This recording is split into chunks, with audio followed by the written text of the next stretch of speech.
네, 안녕하세요. 채널 615의 황선입니다. 자, 어제가 72년도 7월 4일 7.4 남북 공동 성명이 나왔던 때로부터 41주년이었습니다. 그래서 오전에는요, 4.19 혁명 도서관에서 이 7.4 41주년 기념 행사도 있었습니다. 그때 당시에 뭐 7.4 공동성명을 박정희 정권의 정책 위기를 모면하기 위한 꼼수였다 이런 평가가 상당히 있습니다. 그리고 그것이 또 일면 사실이기도 하고요. 그런데 그럼에도 불구하고 남북 정부 최초의 합의라는 것 그리고 남쪽 정부가 의도하진 않았지만 어쨌든 그 내용의 위대성 그래서 지금도 많은 학생들이 교과서에서 배우고 있죠. 7.4 남북 공동성명에서 합의했던 통일의 3대 기본 원칙에 대해서 자주, 평화 통일, 민족 대단결이라는 3대 원칙을 합의한 그 내용의 위대성 때문에 이것이 정치적 위기를 모면하기 위해서 만들어진 것이든 아니든 간에 역사에서 계속 살아 숨쉬고 있다라고 생각이 되고요. 이 7.4 공동성명은 그 후에 수년이 흘러서 6.15 공동선언과 그리고 14선언에 고스란히 그 내용적 기초로 담겨져 있고 지금도 남북관계를 그나마도 이어나갈 수 있게 해주고 있는 것이 아닌가 생각이 되고요. 그래서 오늘 남북관계가 정말 악화일로를 걷고 있음에도 불구하고 계속 그 기사회생의 길을 모색하고 있는 오늘 7.4 공동성명을 다시 한번 되돌아보고 그 의미를 되새기는 것이 정말 중요할 거라는 생각이 듭니다. 오늘은 정말 오랜만에 나오셨습니다. 이분 또 고정 팬들이 있어요. 팬이 많다고는 할 수는 없지만 동북아의문의 문경환 대표님 오셨습니다. 안녕하세요. 안녕하세요. 이 다시 남북 개성공단 실무회담 합의 소식이 들리고 있어요. 네. 오늘 6일 오전 10시에 판문점 북측 통일각에서 남북이 개성공단 실무회담을 개최하기로 합의가 됐습니다. 네. 그러니까 어제였죠. 4일 오후 8시 25분경 북측은 판문점 연락관 접촉을 통해서 개성공단 관련 남북 당국 간 실무회담 개최 장소에 합의를 했는데요. 참가자를 보면은 이 한국 정부 쪽에서는 서호 통일부 남북협력지구지원단장을 수석 대표로 해서 3명, 북측은 박철수 중앙특구개발지도총국 부총국장을 수석 대표로 해서 3명, 이렇게 해서 3명과 3명이 만나서 6명의 회담이 이루어지게 되어 있고요. 의제와 관련해서는 개성공단 시설 및 장비 점검, 완제품 및 원부자재 반출, 개성공단 발전적 정상화, 이렇게 3가지를 주로 논의를 할 것으로 이렇게 합의가 됐다고 합니다. 네. 발전적 정상화로 됐으면 좋겠는데 어쨌든 경과를 보면 또 탁구 치듯이 왔다 갔다 한 게 있지 않습니까? 예, 그렇죠. 일단 먼저 보면 지난 3일 개성공단 입주자들이 기자회견을 했어요. 그래서 지금 특단의 조치를 취할 수 있다. 즉 이 개성공단 이 시설을 다른 데로 이제 옮길 수 있겠다. 더 이상 이 방치할 수 없기 때문에 이런 이제 기자회견을 했습니다. 그게 뭐냐면 장마철이라 지금 비가 계속 오고 있는데 기계들이 이제 장마철에 비를 맞거나 아니면 습도가 높은 상황에서 금방 망가질 수가 있거든요. 이러면 뭐 그걸 수리해서 쓸 수 있는 것도 아니기 때문에 더 이상 기계가 파손되기 전에 옮길 수밖에 없다, 이렇게 이제 얘기가 나왔습니다. 그러고 나서 그날 오후에 곧바로 북에서 개성공단 기업인 방문 허용 방침을 밝혔죠. 그리고 기업인과 함께 그 관리위원회, 그러니까 남측의 당국자들도 와도 좋다, 이렇게 이제 허용 방침을 밝혔습니다. 그러니까 이제 그 박근혜 정부가 그러면 실무회담을 하자, 이렇게 또 역제안을 하게 된 거죠. 그렇게 해서 판문점에서 실무회담을 하자라고 제안을 했고, 여기서 이제 몇 가지 그 북쪽에서도 다시 또 역제안을 한 게 있는데, 주로는 이제 의제와 장소 문제에서 좀 걸렸어요. 그래서 의제 문제와 관련해서는 그 개성공단 기업인들도 방문을 하게 하자라는 게 이제 있었는데, 박근혜 정부가 그거를 안 된다라고 이제 빼버렸죠. 특히 이제 개성공단 기업인 방북과 관련해서는 기업인들도 방북을 하고 싶다라고 계속 의사를 밝혔는데, 정부 당국에서는 이른바 이제 창구 단일화 논리인 거죠. 뭐 8, 90년대에 있었던 정부가 대화를 하겠다, 민간들은 빠져라, 뭐 이런 논리로 기업인들의 방북은 이제 허가를 하지 않았고요. 그다음에 장소와 관련해서는 북에서는 개성공단에서 이 회담을 하자라고 했습니다. 개성공단 내에서. 그랬는데 남측에서는 개성공단 지금 비워둔 지가 오래돼서 거기서 쓸 수 있겠느냐, 뭐 이런 얘기가 있었고. 청소를 해야 된다고 얘기했죠. 예. 그래서 북에서 그러면 하루 전에 개방을 해놓을 테니까 하루 전에 와서 청소를 해라 이렇게까지 얘기가 됐는데 결국은 이제 판문점에서 하는 걸로 그렇게 얘기가 됐습니다. 그러니까 결국은 그 지난번 이제 남북 당국 회담 할 때도 계속 그 금 문제 가지고 이렇게 왔다 갔다 하다 결국은 이제 무산된 것처럼 이번에도 사실 좀 몇 번 왔다 갔다 한 거예요. 뭐 장소 문제, 의제 문제 이런 걸 가지고 계속 왔다 갔다 하긴 했는데 짧은 시간 내에 좀 합의가 됐고 대체로는 북에서 남쪽의 요구를 대체로 좀 수용을 해서 최대한 회담이 되는 방향으로 좀 했다. 뭐 이렇게 좀 평가가 되고 있습니다. 네. 자, 뭘 하든 정부가 하는 것처럼 보이고 싶은 것 같아요. 예. 그렇죠? 예, 정부가 이걸 주도하고 뭐 하는 그 성과를 내든 파토를 내든 하는 것 같고요. 뭐 그간의 자세를 보면은 박근혜 정부에서 개성공단은 눈의 가시처럼 여겼던 것 같거든요. 네, 별로 살리고 싶어하지 않는 것 같은데. 그렇죠. 아무래도 이 개성공단에 대한 남과 북의 입장 차에 대해서 좀 이해를 할 필요가 있을 것 같아요. 그러니까 북한의 경우는 이제 개성공단을 하나의 통일의 예행 연습이다 이런 개념으로 접근을 했거든요. 그래서 실제 개성공단이 들어섰을 때 거기 이제 접경 지역이다 보니까 이 군부대 시설들이 많이 있었단 말이에요. 그거를 이제 다 뒤로 빼면서 개성을 통째로 이제 내주는 그런 시기였기 때문에 사실 북한 군부에서는 상당히 좀 난감해했다는 그런 이제 얘기들도 있었죠. 그럼에도 불구하고 이제 북한의 지도부는 이게 통일을 앞당기기 위해서는 통일 예행 연습을 하는 게 필요하고 그걸 개성공단으로 하자라고 해서 이제 실제 개성공단을 유지를 했던 건데 그 한국 측의 이제 입장을 보면은 사실 이제 김대중 노무현 시기까지만 해도 개성공단을 통해서 어떤 경제적 뭐 이득을 보고 그 다음에 이제 북한과 이제 경제 교류를 통해서 북한 사회를 뭐 이제 뭐 개혁 개방이라고 이제 흔히 표현을 하는데 그런 거에 이제 좀 관심이 있었단 말이에요. 근데 이명박 정부 들어와서 이 입장이 완전히 다 바뀌어 버렸죠. 그래서 이 가장 중요하게는 뭐냐면은 북미 간의 어떤 대결 과정에서 미국이 북한을 경제 봉쇄를 하는데 이 경제 봉쇄에 구멍이 여러 개가 있었던 거예요. 그 중에 하나가 이제 이 개성공단이라는 거죠. 그래서 이 개성공단을 통해서 북한이 달러가 들어간다. 개성공단을 막아야 된다. 이게 이제 미국의 기본 요구였던 거고 그러다 보니까 이명박 정부 하에서도 개성공단이 여러 차례 우여곡절을 겪었죠. 그렇게 이제 보면 결국 이제 이 이명박 정부나 그다음에 박근혜 정부도 사실 이명박 정부와 별 다르지 않은 입장을 가지고 있는데 이 정부들은 가지고 있는 입장이 개성공단을 통해서 북한을 이 자본주의화 시키려고 했으나 사실은 실패했다. 따라서 개성공단은 유지될 필요가 없다. 개성공단을 통해서 북한에 달러만 들어간다. 그 달러 가지고 미사일 만들더라. 뭐 이런 이제 논리가 있었던 거고 심지어 이명박 정부 시기에 정부 관계자는 이런 얘기도 있어요. 개성공단에 입주한 업체들은 다 친북 기업들이니까 망해도 된다. 뭐 이런 식의 이제 심한 얘기까지 했다. 뭐 그러는데 그래서 결국 지금의 이제 박근혜 정부의 입장도 개성공단을 살려야 된다라는 입장이라기보다는 개성공단은 폐쇄하는 게 낫다라는 그런 입장이 아니겠는가 추정이 되는 게 실제 인터넷상에서 이 뉴스의 댓글들을 쭉 보면요, 이 좀 극단적인 보수적인 입장을 보이는 댓글들을 보면 대체로 저는 국정원 댓글이 아닌가라고 생각이 되는데 그쪽의 입장들이 그거예요. 잘 됐다 이 기회에 빨리 개성공단 문 닫자 이런 주장을 계속 펼치고 있거든요. 그러니까 이게 정부의 논리를 정부가 대놓고 그런 얘기를 할 수는 없으니까 정부의 논리를 계속 이렇게 홍보해주고 있는 것 아닌가 이렇게 좀 짐작이 되고 있고요. 다만 정부 입장에서 대놓고 개성공단 문 닫자라고 할 수는 없으니까 어떻게든 책임을 북한에 떠넘기기 위한 그런 측면에서 그래도 우리는 개성공단을 살리려고 하는데 북한 때문에 문 닫게 됐다 이런 이제 분위기를 계속 몰고 가고 있었던 게 지금까지 일이었다 이렇게 좀 보여지고요.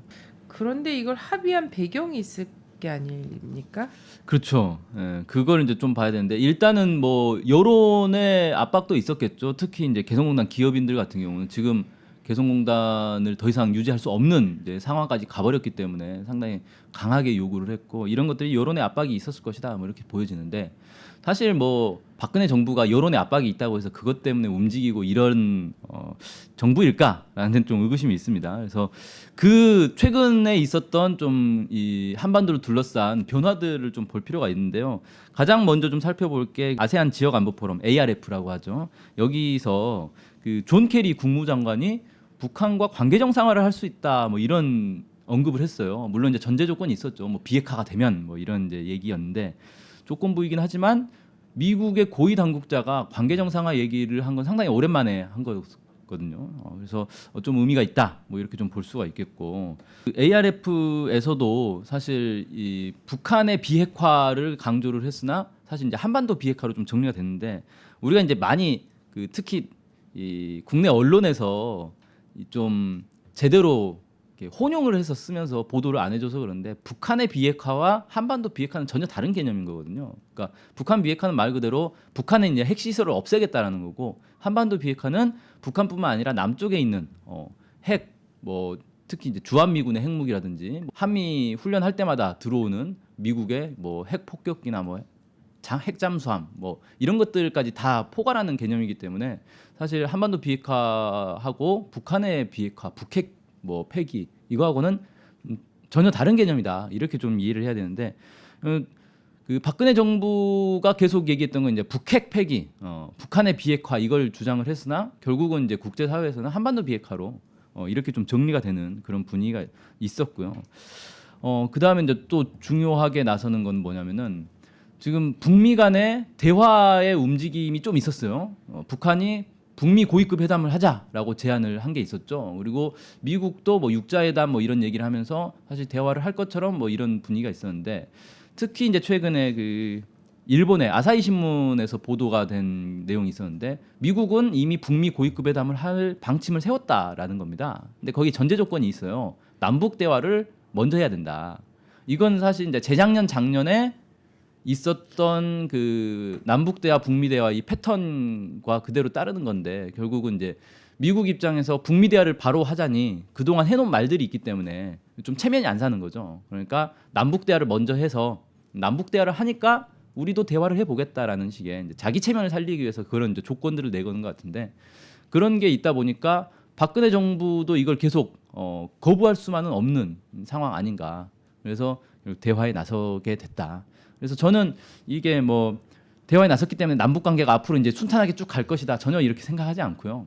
일단은 이번 회담은 이 개성공단 문제 급하게 장마철 앞두고 급하게 개성공단 문제를 해결하는데 좀 집중이 될 것 같고요. 그 이후에 어떻게 될지에 대해서는 사실 박근혜 정부가 대북 정책 입장을 어떻게 좀 변화하느냐에 따라서 좀 달라질 수는 있겠다 이렇게 보여지고 주되게는 이번 회담이 끝나면 곧바로 북미 회담의 분위기로 넘어가지 않겠나 이걸 더 주목해 볼 필요가 있겠다 이렇게 생각합니다. 네.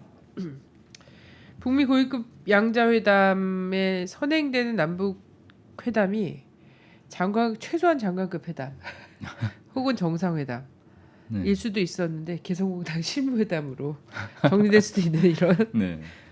상황이 된 거예요. 사실 우리 민족 입장에서 예. 보면 참 안타까운 일이죠. 네네. 이거 그냥 굉장히 형식적이고 이런 거라는 거죠. 어쨌든 저는 뭐 의도야 어쨌든 간에 개성공단 살리고 싶든 살리고 싶지 않든 뭐 박정희 정부가 7.4 남북 공동성명을 하고 싶어서 한 건 아니잖아요. 그때 상황이 밀려서 어쩔 수 없이 한 거지만 그것이 살아남아서 6.15 공동선언과 14선언을 낳는 어떤 모태가 됐던 것처럼 뭐 살리고 싶지 않은 개성공단이지만 상황에 밀려서 개성공단을 살리는 방향의 성과가 나왔으면 하는 바람입니다.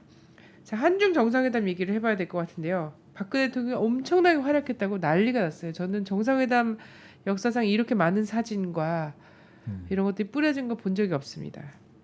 한미 정상회담보다 더 좀 큰 것 같아요. 저는 아직도 정상회담 한중 정상회담 하고 있는 줄 알았습니다. 언론에 계속 나오길래 그 정도로 지금 한중 정상회담을 어마어마하게 지금 보여주고 있는데 좀 저는 안타까운 게 그래서 한중 정상회담에서 무슨 얘기를 했다는 건지는 별로 안 나와요. 그리고 옷을 뭐 어떤 옷을 입었다더라, 중국어로 뭐 얘기를 했다더라. 이런 가십거리 얘기들만 계속해서 나오고 있습니다.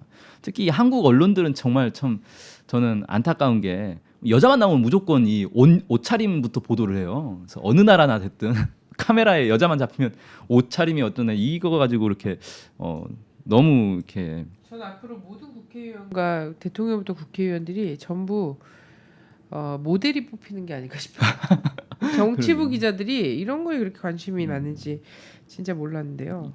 저 참 너무 안타깝습니다. 그리고 또 하나 되게 그 인상적이었던 건 뭐냐면 아 정말 외교를 할 생각은 없구나 이런 생각이 들었어요. 왜냐하면 미국 가서 영어로 얘기할 때도 그렇고 중국에서 중국말로 얘기할 때도 그렇고 보니까 한국의 어떤 자기 지지 기반인 약간 그 노년층에 있잖아요. 예전에 미국 갔으면 엄청 출세한 줄 알고 영어 하면 좀 엄청나게 뭔 줄 알고 외국어 좀 한다고 하면 뭐 이런 거 있잖아요. 이런 네. 분들에게 굉장히 자극을 주기 위한 이미지에 자극을 주기 위한 어떤 노력이었지 이게 외교적 노력이라고 생각이 되지 않고요. 그렇죠. 그리고 실제 정상이 만나서 무슨 얘기를 했는지는 전 별로 할 얘기 별로 안 했을 것 같기도 해요. 왜냐하면 정상회담 대화록이 또 바로 까질 수도 있기 때문에 누가 그 얘기를 허심하게 하려고 할까 이런 생각도 들긴 하는데 그렇죠. 그렇습니다. 근데 어쨌든 정책 성과도 굉장했다라고 얘기를 하니까 한중 미래비전 공동성명 뭐 이런 네. 것도 발표했다고 막 떠들어대잖아요. 그렇죠. 어떤 내용이 담겼습니까? 네, 일단 그 주목해 볼 거는 이제 한반도 문제와 관련해서 이 한국 측은 한반도의 긴장을 완화시키고 지속 가능한 평화를 구축하기 위한 한반도 신뢰 프로세스 구상을 설명하였다. 이에 대해 중국 측은 박근혜 대통령이 주창한 한반도 신뢰 프로세스 구상을 환영하고 남북 관계 개선 및 긴장 완화를 위하여 한국 측이 기울여온 노력을 높이 평가하였다. 이렇게 이제 얘기가 나왔습니다. 그래서 그냥 대충 보면은 아 박근혜 대통령의 한반도 신뢰 프로세스를 중국이 아주 높게 평가를 했구나. 오 좋은데 이렇게 생각할 수가 있는데요. 일단 그 한반도 신뢰 프로세스를 표현하는 그 수식어가 한반도의 긴장을 완화시키고 지속 가능한 평화를 구축하기 위한 것이다라는 이제 수식어가 붙었다는 게 사실 한반도 신뢰 프로세스의 내용을 보면 그 이명박 정부의 비핵 개방 3천과 별다르지 않다라는 게 대체적인 평가거든요.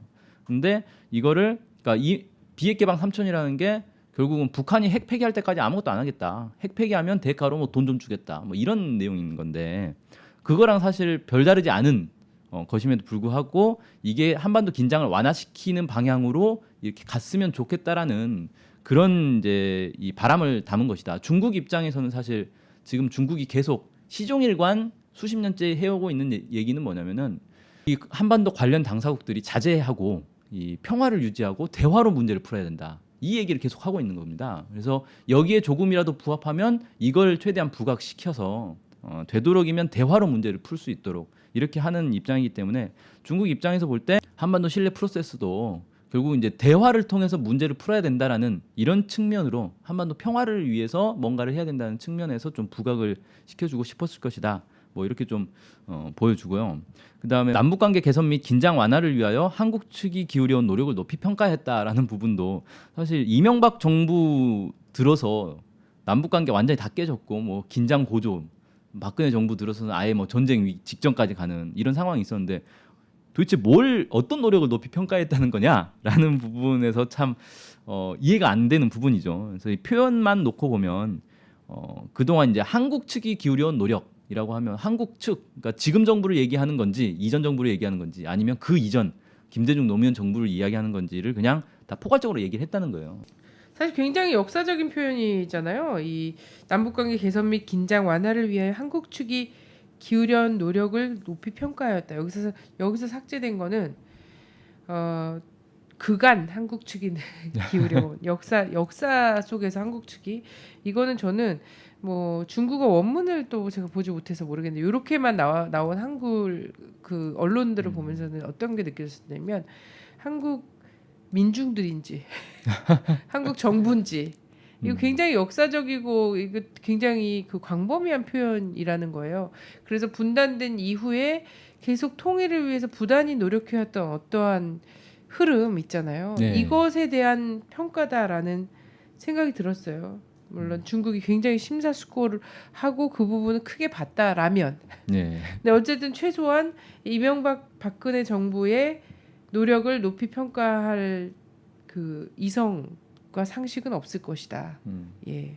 그래서 이걸 번역을 해보자면, 그러니까 어떤 의미였을까 번역을 해보자면 네. 이전에 김대중 노무현 정부 시기에 이 남북관계 개선 및 긴장 완화를 위해서 이 기울여온 노력을 높이 평가하고 너네도 좀 그렇게 해라. 박근혜 정부도 따라가야 되지 않겠느냐라는 식으로 해석을 하면 적절하지 않을까 생각이 되고요. 네. 그 다음에 이제 아까도 잠깐 말씀드렸지만 핵 불용 문제 핵 폐기 문제 이 부분도 사실 좀 쟁점이 됐어요. 그래서 언론에서도 계속 강조한 건 뭐였냐면 이번에 박근혜 대통령이 중국에 가면 북핵 폐기를 명시화할 것이다. 이게 목표다. 이렇게 하고 쭉 갔습니다. 그런데 정작 이 공동 성명을 딱 까보니까 그 얘기가 없었다는 거예요. 그 얘기가 없는 대신에 어떻게 돼 있냐면 좀 이제 재밌는 표현인데 이것도 역시 유관 핵무기 개발이 한반도를 포함한 동북아 및 세계의 평화와 안정에 대한 심각한 위협이 된다. 라고 했고 그 다음에 그 한반도의 비핵화라는 표현으로 이제 명시가 됐습니다. 그래서 아까 말씀드린 것처럼 북한의 비핵화가 아닌 한반도 전체 비핵화, 즉 한국과 이제 미국 주한미군 내 비핵화까지 명시를 했다라는 부분, 이 부분을 좀 구분해서 봐야 될 것 같고요. 유관 핵무기 개발이라는 게 도대체 무슨 표현이냐? 언론에서는 이게 북한을 얘기한 거다라고 했는데 그럼 뭐 이렇게 어렵게 하겠습니까? 그럼 북한 핵무기 개발이라고 하면 되지. 유관 핵무기 개발이라고 한 건 유관이라는 표현은 중국에서 주로 사용하는 유관이라는 표현은 뭐 한반도 뭐 관련 당사국, 뭐 유관국 이렇게 이제 표현하는 건 사실 육자회담에 들어오는 6개국을 얘기하는 겁니다. 그런데 그렇게 얘기하면 그럼 러시아, 미국, 중국의 핵무기 개발도 심각한 위협이라는 거냐? 자기들이 핵 무기를 보유하고 있는데 그렇게 표현하진 않았겠죠. 그러니까 결국 이건 뭐냐면 북한, 한국, 일본의 핵무기 개발이 위협이 된다라는 겁니다. 그러니까 이건 뭐냐면 북한도 핵 개발을 하면 안 되지만 한국과 일본도 핵 개발을 하면 안 된다라는 걸 담고 있어요. 그렇게 해석하는 게 맞다는 겁니다. 그리고 그러면 한국과 일본이 핵 개발을 하는 거냐? 실제 일본은 지금 언제든지 핵무기로 바꿀 수 있는 무기급 플루토늄이 엄청나게 많이 있습니다. 거의 몇백 발을 만들 수 있는 수준이라 그래요. 한국 같은 경우는 이번에 그 한미 원자력 협정 개정을 이제 시도를 했고 거기서 박근혜 정부가 계속 요구했던 건 재처리 시설과 우라늄 농축 시설을 허용해 달라라는 거였습니다. 그러니까 한국도 중국 입장에서 보면 한국도 핵 개발을 하려는 거 아닌가? 핵무기를 만들려고 하는 건 아닌가? 이렇게 충분히 의심할 만하다는 거죠. 그래서 이거는 뭐 북한만 핵무기를 가지면 안 된다라는 얘기가 아니라 한일 북 뭐 다 핵무기를 가지면 안 된다라는 식으로 뭉뚱그려서 이제 얘기를 한 거다. 이렇게 좀 볼 수가 있겠습니다. 네, 북도 한중 정상회담에 대해서 입장을 내왔죠. 네, 그 조국평화통일위원회 조평통이라고 흔히 줄여서 부르죠. 이 대변인이 한국에서는 민간 단체라고 우겨대는 데잖아요. 네, 급이 안 맞다라고 주장하는 네, 조선중앙통신 기자가 문답을 했어요. 그러니까 대변인 뭐 논평, 성명보다는 좀 급이 낮은 거죠. 그래서 뭐 그렇게 뭐 좀 중요하게 부각해서 얘기할 건 안 되는데 그래도 한마디 하긴 해야겠다 이겁니다. 뭐냐면 이 박근혜 대통령이 방중 기간에 뭐 새로운 남북 관계, 새로운 한반도 뭐 이런 얘기를 했는데 이게 뭐냐? 결국은 이제 북한에 대한 변화를 요구한 것 아니냐? 라고 이제 비판을 했습니다. 그래서 북한의 변화를 얘기할 게 아니라 너네가 변화해야 된다. 예, 한국 정부가 변화해야 된다. 뭐 이렇게 얘기를 했고요. 그다음에 또 이번에 박근혜는 한반도 신뢰 프로세스를 운운하면서 그 어떤 상황에서도 북의 핵 보유를 용납할 수 없고 도발에는 단호히 대처해 나가며 핵을 버리고 변화의 길에 들어서면 도울 것이라고 권함으로써 그가 대북 정책으로 내든 신뢰 프로세스라는 것이 이명박 패당의 비핵 개방 삼천과 한치도 다를 바 없는 위험천만한 대결 정책이라는 것을 만천하에 더욱 여실히 드러냈다 이렇게 이제 발언을 했는데 결국 이제 뭐 아까도 제가 말씀드린 것처럼 한반도 신뢰 프로세스의 내용과 실제 비핵 개방 3천의 내용이 별 차이가 없거든요. 그러니까 좀 차이가 있다면 비핵 개방 3천은 뭐 경제적인 지원만 하겠다라는 건데 신뢰 프로세스는 뭐 그밖에 다양한 뭐 문화적인 뭐 그런 것까지 다 하겠다. 이 정도 좀 차이가 있을 뿐이지 사실은 거의 차이가 없는 내용이다라는 게 북한도 그걸 이번에 다시 한번 확인했다라고 한 거죠. 마지막에 나온 건 지금 박근혜 정부에 대해서 마지막 인내심을 가지고 주시하고 있다 이렇게 얘기를 했고요. 백해무익한 대결적 언동을 걷어치우고 민족적 입장에 돌아서야 한다. 뭐 이렇게 얘기를 했습니다. 그래서 결과적으로 한중 정상회담에서 보여준 박근혜 대통령의 모습에 대해서 북한은 전혀 긍정적이지 않은 비판적인 모습으로 바라보고 있다.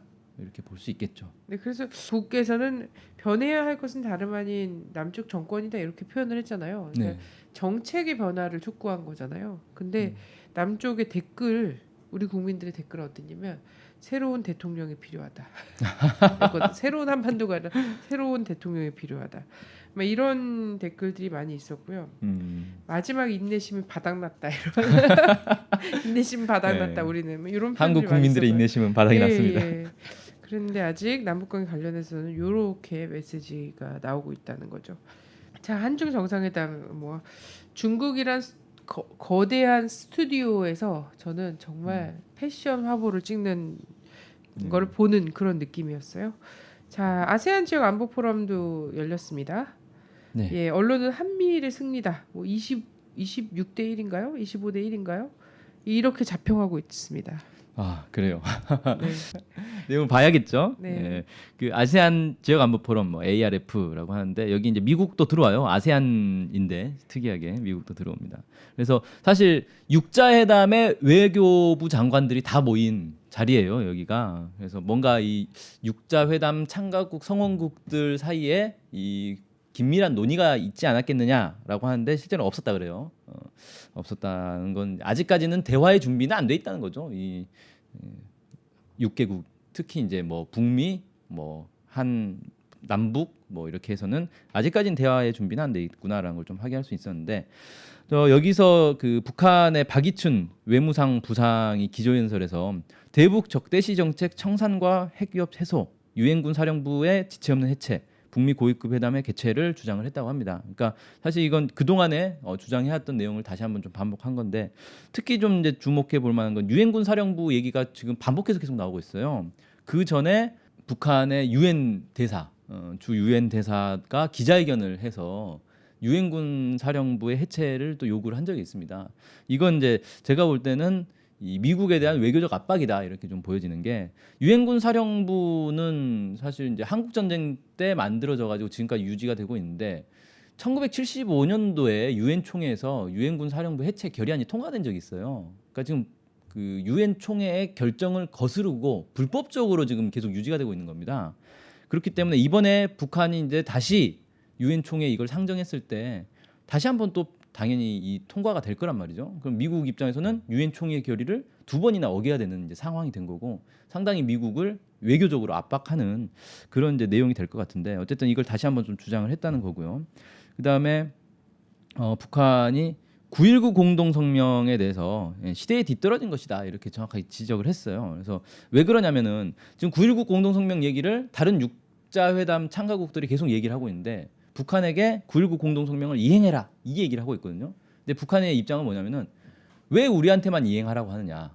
9.19 공동성명은 엄연히 말 대 말, 행동 대 행동이라고 해서 공동행동의 입장을 가지고 있다. 지금 거기에 보면은 미국을 비롯해서 뭐 한국, 일본 이런 나라들이 해야 될 그 이행 의무도 있다는 거죠. 근데 이런 것들은 하나도 지키지 않으면서 북한은 사실 그 213 합의나 13 합의 같은 초기 단계, 2단계 조치들에 대해서는 다 이행을 했다는 거예요. 그러니까 북한은 사실 할 만큼 했는데 왜 나머지는 안 하면서 우리한테만 계속 추가로 더 이행을 하라고 요구하느냐. 이건 9.19 공동성명의 정신에 맞지 않다라고 하면서 이건 이제 끝났다. 시대에 뒤떨어진 것이다. 이렇게 이제 얘기를 합니다. 이 얘기는 뭐냐면 기존의 육자회담을 계속 이어가지는 않겠다라는 겁니다. 그러니까 지금 육자회담 얘기가 계속 나오고 있는데 사실은 기존의 육자회담을 계속 연장할 생각은 없는 거고 육자회담을 하더라도 새로운 차원의 육자회담을 하는 것이고 아니면 새로운 형태의 다자회담을 해야 된다라는 걸 좀 의미한다. 뭐 이렇게 좀 볼 수가 있겠죠. 북한의 이런 주장들에 대해서 미국은 일단 좀 거부 입장을 밝혔습니다. 그 미국의 소리 방송에 따르면 미국 국무부 대변인실 관계자가 그 박유춘 북한 외무상 부상의 그 주장들에 대해서 비핵화 약속부터 지켜야 된다 이렇게 하면서 이제 거절 입장을 밝혔다 그래요. 그 다음에 또 이제 흥미로운 게 있었습니다. 이 ARF에서 그 미국의 이제 존 케리 국무장관이 연설을 할 때가 됐어요. 연설을 하려고 하는데 그 박 외무상이 자리를 뜨려고 했습니다. 그러니까 뭐 미국의 입장은 뭐 들어볼 필요도 없다. 뭐 이런 입장이지 않았을까 싶어요. 뭐 언론에서는 휴게실에 가기 위해서였는지라고 하면서 좀 이렇게 완화시켜서 표현을 했던데 아무튼 그런데 갑자기 케리 장관이 이 자신의 발언이 북한에 관계된 것이기 때문에 들어줬으면 좋겠다. 그래서 수행원들한테 빨리 가서 이 좀 전달을 해라. 이렇게 해서 듣게 했다는 거예요. 그래서 무슨 대단한 내용이 나온가 했더니 거기서 이제 나왔던 게 아까 말씀드렸던 그 북미 관계 정상화에 관한 얘기를 한 거죠. 그래서 이 북한이 비핵화에 나서면 북미 관계 정상화를 할 수 있다라는 얘기를 한 겁니다. 그리고 아마 이제 그 비핵화라는 거는 북한이 완전히 핵을 폐기했을 때를 얘기한 건 아니고요. 그러니까 비핵화의 어떤 이행에 들어갔을 때 얘기하는 건데 최근에 그 미국에서 나온 얘기 중에 하나는 뭐가 있냐면 그 국제 원자력 기구 IAEA의 감시단을 받아들이는 걸 그 북핵 폐기의 어떤 이행으로 보겠다. 그러니까 감시단만 들어올 수 있게 하면 이 관계 정상화도 할 수 있다. 뭐 이런 식으로 해석할 수 있는 발언이었던 거죠. 그래서 나름대로 이제 미국은 북한에게 아주 자기들이 준비된 메시지를 던진다라고 생각한 것 같아요. 그래서 좀 앉아서 좀 들어보라고 했던 게 아닌가 이렇게 생각이 됩니다. 예, 관계 정상화의 의미와 그게 어떤 것을 담고 있는지 그간의 한국 전쟁을 비롯해서 그런 걸 잘 미국이 좀 인지를 해야 돼요. 네, 네, 그렇죠. 인지를 하고 던지는 말이었으면 좋겠다 이런 생각이 들고요. 예, 케네스 베 다시 등장했어요. 네. 예, 그 케네스 베라고 이제 그 한국계 미국인이죠. 이 사람이 그 뭐 언론에는 뭐 사진 잘못 찍었다고 체포됐다 이렇게 얘기하는데 실제로 이제 북에서 그 정탐이죠? 얘기한 거는 뭐냐면 몇 년 전부터 중국에 근거지를 두고 계속해서 이 대북 정탐 활동, 간첩 활동을 해왔다. 뭐 이렇게 나오고 있습니다. 그러니까 뭐 사진 한번 잘못 찍었다고 뭐 10년 노동 교화형이 좀 너무 억지지 않습니까? 그렇게 언론에서 보도하는 것도 참 웃기는 거고요. 자, 어쨌든 그 외국인 중에서는 최초로 노동 교화형을 실제로 살고 있는 사람이다. 뭐 이렇게 이제 얘기를 하고 있습니다. 그거를 그 일본에 있는 신문이죠. 조선신보에서 특별 취재를 했어요. 그래서 직접 그 교화소에 가서 농사 짓고 있는 모습도 보고 뭐 사진도 찍고 인터뷰까지 하고 이런 모습들이 좀 나왔습니다. 그래서 이게 뭐냐, 뭔가 의미가 있는 것 아니냐라는 건데 아무래도 이 케네스 베 사건과 관련해서는 재판 과정에 대해서도 좀 그 한번 언론에 나온 적이 있고요. 그래서 이게 일종의 이제 너네가 보낸 간첩인데 너네가 와서 데려가야 되지 않겠냐. 와서 좀 데려가라. 그걸 이제 좀 얘기를 하는 것 같아요. 온 김에 얘기 좀 해보자. 뭐 이런 거 아닌가. 그래서 북한은 오히려 미국에게 특사 한번 보낼 때가 되는 거다. 이건 특사 한번 보내라. 이걸 좀 메시지를 던진 게 아닌가. 뭐 이렇게 좀 생각이 되고요. 저는 뭘 개인 할 줄 모르는 것 같아갖고 자꾸 계속 네. 패를 좀 그렇죠. 보여주고 있는 것 같아요. 지금은 이거 하면 된다라는 걸 예. 좀 얘기해 준 게 아닌가. 예, 일주일 동안 정말 많은 일이 있었어요. 지금 막 돌아보다 예, 보니까. 오늘 주제가 뭐 예, 좀 예. 산만하네요. 근데 어쨌든 당국자 회담 소식도 있지만 민간 부분에서 대화도 시작이 됐습니다. 당국이 원하든 원치 않든. 네, 그 당국이 원하든 원치 않든 원하지 않았던 것 같습니다. 그 6.15 민족공동위원회 최고 회의죠. 공동위원장단 회의가 열렸습니다. 중국에서 베이징에서 열렸는데 이게 이제 애초에 시초가 된 거는 6.15를 앞두고 6.15를 앞두고 북쪽에서 먼저 6.15 공동 행사를 하자라고 제안을 했죠. 그러니까 남쪽의 6.15 이제 그 남측위원회에서 그러면 그 행사 준비를 위해서 실무회담을 하자라고 제안을 했어요. 그래서 실무회담을 실제로 하려고 했는데 통일부에서 불허를 했습니다. 방북 불허를 했어요. 그래서 실무회담이 안 됐습니다.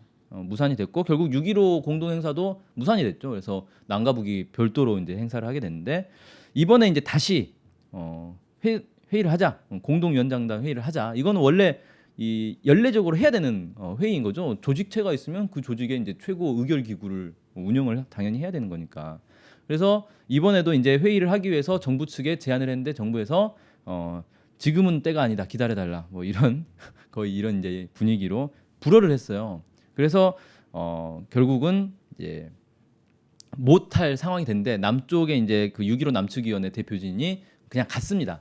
어쨌든 만나야 된다. 민간 대화를 해야 된다. 이런 입장을 가지고 가서 만났고요. 그 베이징에서 첫날 환영 만찬으로 좀 시작을 했고요. 아직 오늘까지 해서 계속 회담이 되기 때문에 그 회의 결과는 오늘 이제 저녁쯤에나 공개가 되지 않을까 이렇게 생각되고요.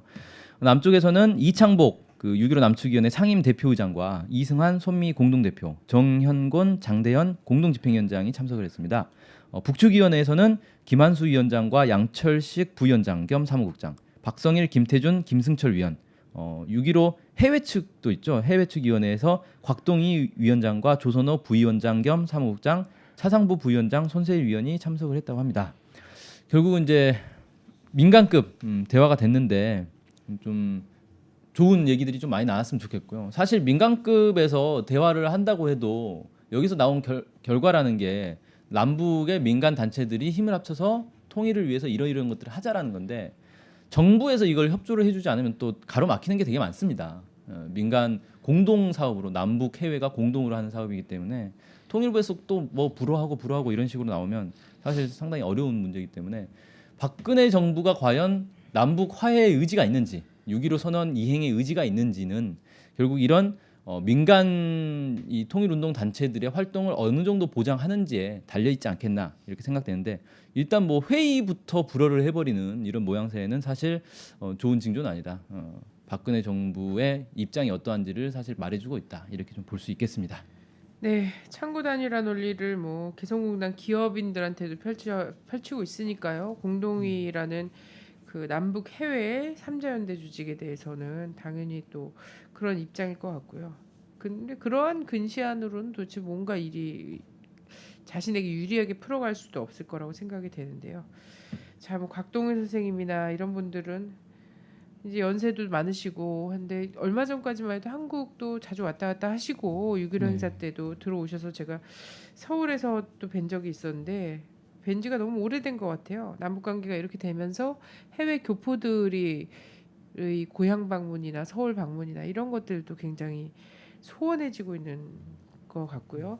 어제 이분들이 지금 남쪽에서 대표로 가신 분들이 이창복 대표님 비롯해서 나머지 공동 집행위원장단들이 갔는데 이분들이 어제 이제 7.4 공동성명 41주년 기념행사에 오셨습니다. 그래서 출발하는 소회를 말씀을 하셨어요. 그래서 가겠다. 예전에 김구 선생님이 그랬던 것처럼 그리고 문익하 목사님 그랬던 것처럼 일단 만나서 머리를 맞대고 지금의 난국을 극복할 수 있는 그 마음을 모으겠다 이런 말씀을 이창복 의장님 하시는 걸 듣고 잘 다녀오시라 이렇게 인사를 했었는데요. 당국자회담에서 기대하는 것보다 사실 여기서가 더 높은 수준에서 더 뭐 품 넓게 많은 합의가 되겠죠.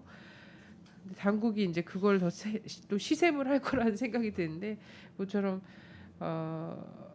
그 민족의 가슴에 위안이 되고 위무가 되는 그러한 어떤 합의 이런 것들이 베이징에서도 들려왔으면 합니다. 개성에서도 들려왔으면 하고요. 자, 오늘 말씀 감사합니다. 감사합니다.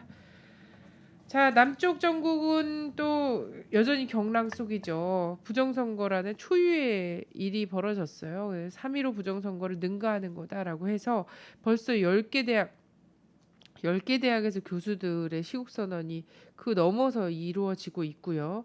이건 지금은 시국선들이 막 곳곳에서 이어지고 있습니다. 종교 그리고 뭐 의사들도 시국선언한 지역이 있고요. 10개 대학에 넘어서고 있고요. 교수님들의 시국선언도. 그래서 정말 심각한 사안이구나. 이게 정말 총칼 탱크 물고 들어오지는 않았다 뿐이지 그거보다 더 심각한 민주주의가 통째로 유린된 거구나라고 많은 국민들이 인식하고 있다라는 생각이 들고요. 우리 국민들은 또 이거에서 지금 남북관계 파탄의 책임과 이렇게 민족의 살 길은 다 말아먹으면서 부정선거를 통해서까지 정권을 쥐려고 했던 이런 사람들, 몹쓸 사람들에 대해서 꼭 심판을 해내야 되지 않을까 싶고요. 내일입니다. 지금 이 방송을 하고 있는 시간에 바로 내일 6일 그리고 매일같이 촛불이 또 진행이 되고 있고요. 내일 같은 경우에는 저녁 6시 시청광장에서 집중 촛불이 있으니까요. 토요일 오후 가족과 친구와 연인과 함께 민주주의 수호의 장에서 만나보는 거 어떨까 이런 생각 들고요. 다음 주도 촛불이 이어질 예정입니다. 그리고 13일 날도 집중 촛불이 있을 거라고 예견되고 있습니다. 그래서 많은 분들이 우리 국민들이 피와 땀을 바쳐서 지켜냈던 민주주의 지키기 위해서 우리 국민들이 피땀을 흘려 지켜낸 게 NLL이 아니라 민주주의였죠. 민주주의를 지키기 위해서 함께 마음 모아주셨으면 합니다. 감사합니다.